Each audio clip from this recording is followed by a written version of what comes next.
Hello friends, my name is Khan and once again welcome back to my YouTube channel Karim classes. दोस्तों, आज की इस video में मैं आपके लिए लेकर आया हूं क्वेश्चन नंबर 17 जो कि क्लास 12 के बोर्ड एग्जाम में इंग्लिश के पेपर में आपसे पूछा जाएगा। दोस्तों, इस क्वेश्चन के अंतर्गत आपसे दो क्वेश्चन पूछे जाते हैं। दोनों क्वेश्चन दो दो नंबर के होते हैं, यानी कुल मिलाकर ये क्वेश्चन 4 नंबर का आपसे विस्तार बुक से पूछा जाता है। तो दोस्तों, इस क्वेश्चन को ध्यान में रखते हुए इस क्वेश्चन से रिलेटेड 20 क्वेश्चन इंपॉर्टेंट क्वेश्चन जो है वो आज की इस वीडियो में मैं आपको बताने वाला हूं, और मैं चाहूंगा कि इन 20 क्वेश्चंस को आप अच्छी तरीके से याद कर लें। सब कुछ ठीक रहा ना तो इन्हीं में से कोई ना कोई क्वेश्चन आपसे पूछ लिया जाएगा। तो चलिए बिना देरी किए शुरू करते हैं आज के इस वीडियो को और देखते हैं वो कौन से 20 क्वेश्चंस हैं। तो जैसा कि स्क्रीन पे आप देख पा रहे हैं, हमारा पहला क्वेश्चन है, what are the old fashioned things at the third level. पहले चैप्टर से लिया मैंने। पहले चैप्टर से देख लेते हैं पहले कौन सा क्वेश्चन है।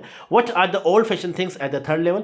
थर्ड लेवल पर जो ओल्ड फैशन पुराने जमाने की चीज़ें थी वो कौन कौन सी थी। तो इसका आंसर आप इस तरीके से करेंगे, देयर वर ब्रास स्पिटून्स। ब्रास स्पिटून्स होते हैं पित्तल के थूकदान, ऑन द फ्लोर फर्श पे थे, and open flame gas lights, और खुली जो गैस की बत्तियां थी वहां पर। The information booth was would, और जो सूचना केंद्र था वो लकड़ी का बना हुआ था। And old looking at the third level, और वो काफ़ी पुराना दिख रहा था। ठीक है, तो ये आपको आंसर सिंपली इतने ही शब्दों में आपको करना है, क्योंकि 20 से 30 वर्ड में आपको अपना आंसर देना है, तो इस तरीके से आप अपना आंसर दे सकती है। सेकंड क्वेश्चन है, why did Charlie by old style currency. जो चार्ली जो था वो पुरानी मुद्रा क्यों खरीदता है। तो इसका आंसर आप इस तरीके से करेंगे, Charlie bought old style currency because he wanted to buy 2 tickets for old Galesburg. क्योंकि वो गैल्सबर्ग जाना चाहता था और 2 टिकट खरीदना चाहता था वहाँ के लिए। He and his wife wanted to live there, और वो उसकी पत्नी वहाँ पर रहना चाहती थी। ठीक है, इस तरीके से आपको अपना आंसर करना है। Question number 3।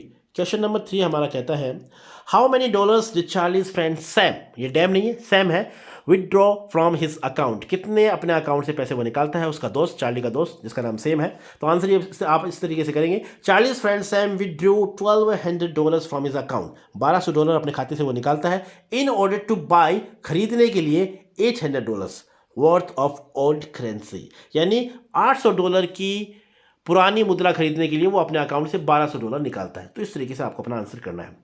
अगला क्वेश्चन है, why was tiger hunting banned in Pratibandhapuram, यानी प्रतिबंधपुरम जो टाइगर की चैप्टर से लिया गया है, तो वहां पर टाइगर का शिकार करना बैंड क्यों था, प्रतिबंध क्यों लगा हुआ था इस पर। तो इसका आंसर आप इस तरीके से करेंगे, the tiger king resolve to kill 100 tigers. Tiger king जो था, जो महाराजा था, उसने 100 टाइगर मारने का संकल्प लिया था। He was adamant that he would not do any other business before he killed 100 tigers, और वो तटस्थ था कि जब तक वो 100 टाइगर नहीं मार देगा तब तक वो कोई दूसरा काम नहीं करेगा। और कोई दूसरा भी अगर टाइगर को मारता है या परेशान करता तो उसके लिए भी उन्होंने पनिशमेंट निर्धारित किया हुआ था। ठीक है, तो इस तरीके से आप अपना आंसर कर सकते हैं, यानी सिर्फ टाइगर राजा को छोड़कर किसी को भी टाइगर के शिकार करने की वहां पर अनुमति नहीं थी। Question number 4, question number 4 sorry 5 number आ गया। ठीक है, question number 5, What miracle happened when the Tiger King was just an infant? जब टाइगर किंग मात्र 10 दिन का था, छोटा सा शिशु था, तब क्या एक रहस्य घटित होता है वहां पर। तो इसका आंसर आप इस तरीके से करेंगे, The 10 days old child said to the astrologers that all who are born will die one day. No one needs a prediction to know this truth. जब वो एस्ट्रोलॉजर्स होते हैं वहाँ पर राज दरबार में भविष्यवाणी करते हैं कि ये बच्चा तो एक दिन मरेगा, तो वो 10 दिन का बच्चा बोल उठता है, वो कहता है, अरे कमबख्त, तो मरना तो सभी को एक दिन है, इसमें क्या भविष्यवाणी है, इसमें क्या नई बात है। If you could tell the manner of death then it might help people. अगर तुम तरीका बता पाओ कि इसकी मृत्यु इस कारण से होगी तब तो कोई बात, वरना मरना तो सभी को है यारो। ठीक है, इस तरीके से उसने अपनी बात कही थी, तो काफ़ी वो रहस्य में घटना वहाँ पर घटित हुई थी, क्योंकि 10 दिन का बच्चा बोल नहीं पाता ना। अच्छा, अगला क्वेश्चन है, who was tiger king, why did he get that name. Tiger king कौन था, उसे ये नाम क्यों मिला। बड़ा इंटरेस्टिंग क्वेश्चन, बड़ा इंपॉर्टेंट क्वेश्चन है। The Maharaja of Pratibandapuram is the tiger king. जो प्रतिबंधपुरम के महाराजा थे उन्हीं को टाइगर किंग के नाम से जाना जाता था, और भी काफ़ी उनके नाम थे वैसे तो। At the time of his birth, और उनके जन्म के समय, royal astrologer predicted his death by a tiger. जो शाही ज्योतिषी थे उन्होंने टाइगर से उसकी मौत की भविष्यवाणी की थी, राजा की मौत की भविष्यवाणी की थी। ऑन ग्रोइंग अप, अब जब वो बड़े हुए, ही हंट्स 99 टाइगर्स, उन्होंने 99 टाइगर मार दिए। For killing so many tigers he gets his name. अब इतने सारे टाइगर उन्होंने मारे, इसलिए उनका नाम क्या पड़ गया, टाइगर किंग। ठीक है, अच्छा, अब क्वेश्चन नंबर 7। क्वेश्चन नंबर 7 हमारा कहता है, क्या कहता है, क्या पूछ रहा है, give a short account of the narrator's journey to Antarctica. Narrator हमारी जो है वो अंटार्कटिका की यात्रा पे जाते हैं, तो उसका एक छोटा सा आपको विवरण देना है। Narrator started her journey 13.9 degree north of the equator in Madras, यानी अपनी यात्रा की शुरुआत वो मद्रास से करते हैं, which involve crossing 9 time zone से 6 चेक पॉइंट से 3 बॉडीज ऑफ वाटर और एज मैनी एक्वास्फीयर, जीवमंडलों से काफ़ी से उनको वहाँ से गुजरना होता है। तो इस तरीके से वो आपको अपना आंसर करना है। सी ट्रेवल्ड ओवर 100 आवर्स, और 100 घंटे का उनका सफ़र होता है। ठीक है, ये आपको करना है। अब देखते हैं क्वेश्चन नंबर 8। क्वेश्चन नंबर 8 कहता है what is the aim of students on ice programme. अब journey to the end of the earth इस चैप्टर में एक प्रोग्राम का जिक्र किया गया है, स्टूडेंट ऑन आइस। जैसे जो एक कैनेडियन थे जॉफ ग्रीन वो इसको लीड कर रहे थे, तो उस प्रोग्राम का मकसद क्या था, तो इसका आंसर आप इस तरीके से कर सकते हैं। इंपॉर्टेंट क्वेश्चन है।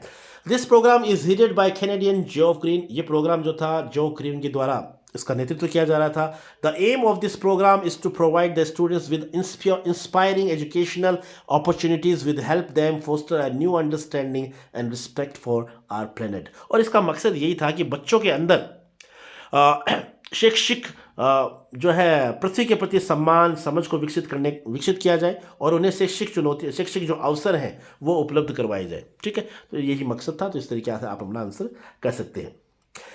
अगला हमारा क्वेश्चन है why were सदाव and his wife afraid. Important question है, सदाव और उसकी पत्नी भयभीत क्यों थे। तो इसका आंसर आप इस तरीके से करेंगे, Sadao and his wife were afraid because of the servants who would refuse to work for them. एक तो कारण ये था कि वो डर गए थे क्योंकि उनके जो नौकर थे उन्होंने उनके लिए काम करने से मना कर दिया था, क्योंकि उन्होंने उस अमेरिकन सोल्जर की वो मदद कर रहे थे, और इस बात को लेकर वो सर्वेंट जो थे वो उनके खिलाफ हो गए थे। एक तो ये कारण था, and for fear of getting into trouble themselves, और उनको इस बात का भी डर था कि शायद कहीं वो उनको परेशानी में ना डाल दें, ये बात बाहर लीक ना कर दें, किसी को ना बता दें, तो उनसे परेशानी का सबब बन जाएगा उनके लिए। तो इस बात को लेकर भी वो काफ़ी चिंतित थे। अगला क्वेश्चन है क्वेश्चन नंबर 10। क्वेश्चन नंबर 10 है Y could सदाव not kill his enemy. अब सदाव जो है उस अमेरिकन सोल्जर जिसका नाम टॉम था उसे क्यों नहीं मार सका।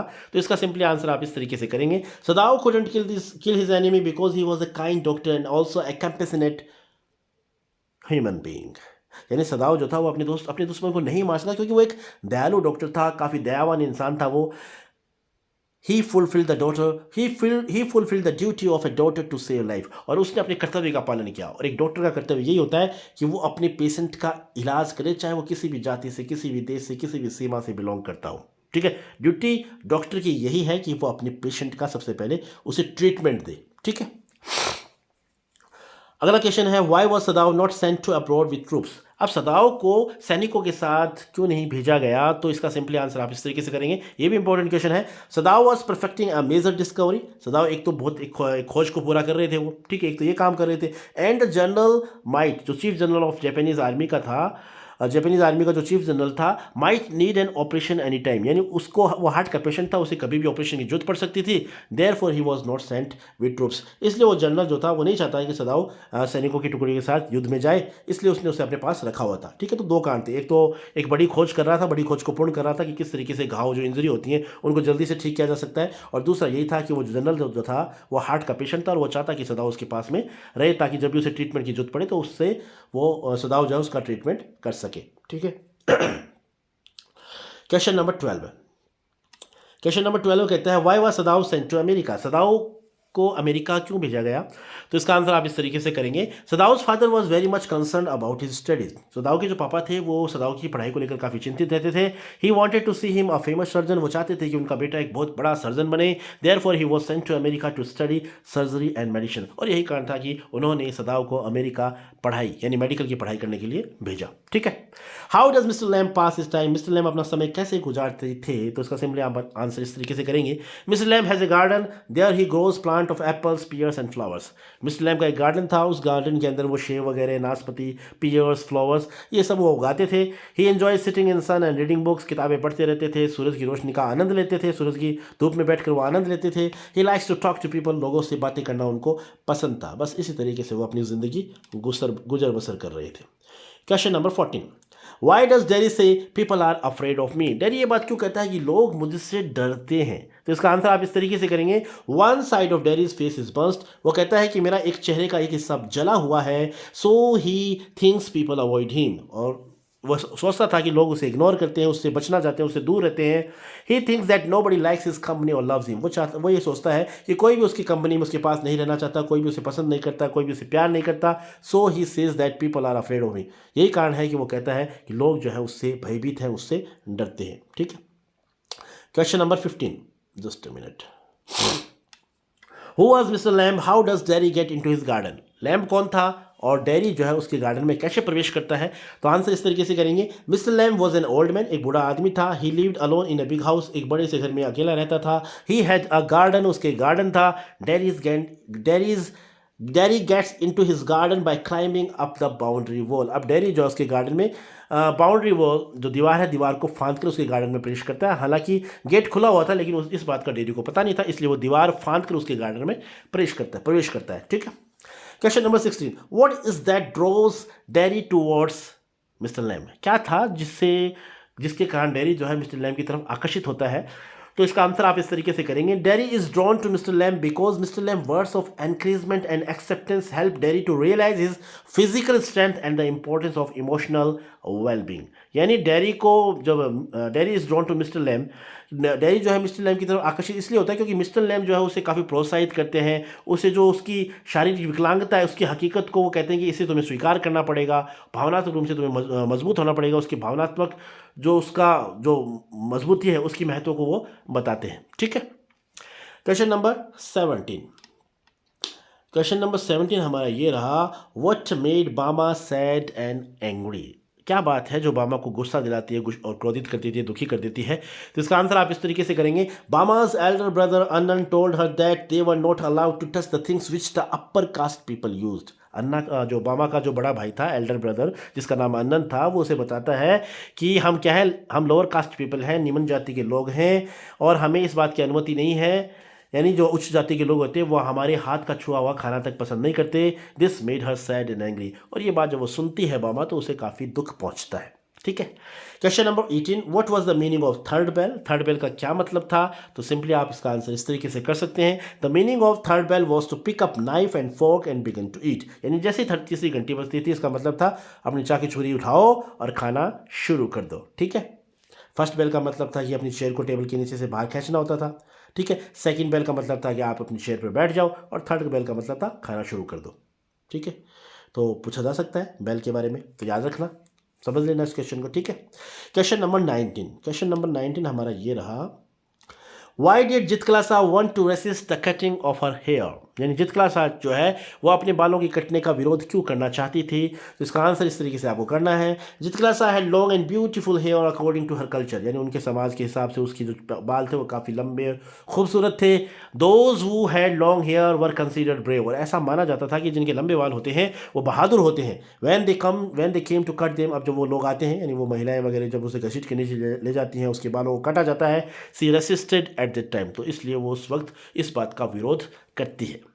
Question number 20, why did Bama take more time from her school to home. बहुत ही इंपॉर्टेंट क्वेश्चन है कि बामा जो है स्कूल से जब घर जाती थी तो ज़्यादा समय क्यों लेती थी। वैसे नॉर्मली 10 मिनट की दूरी थी उसकी घर की और स्कूल की, लेकिन वो आधे से 1 घंटा लगा देती थी रास्ते में। तो इसके पीछे क्या कारण था। तो इसका आंसर सिंपली आप इस तरीके से कर सकते हैं। Bama could cover the distance from her home to school in 10 minutes.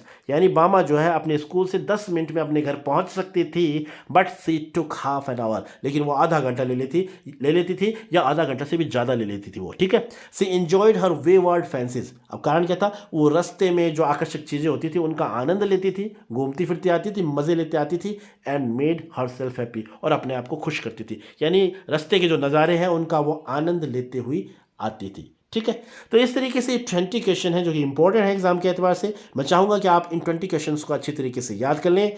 सब कुछ ठीक रहा ना, तो इन्हीं में से कोई ना कोई क्वेश्चन पूछ लिया जाएगा। So this is all about the video. I hope you like this video, and if you did, please give it a like and share with your friends and siblings who are especially in 12th class. Once again, thank you so much for watching this video till the very end. See you soon in next video. Till then, take care of yourself. Keep watching, keep growing, keep learning, keep smiling. Once again, thank you. Have a nice day and best of luck for the exam.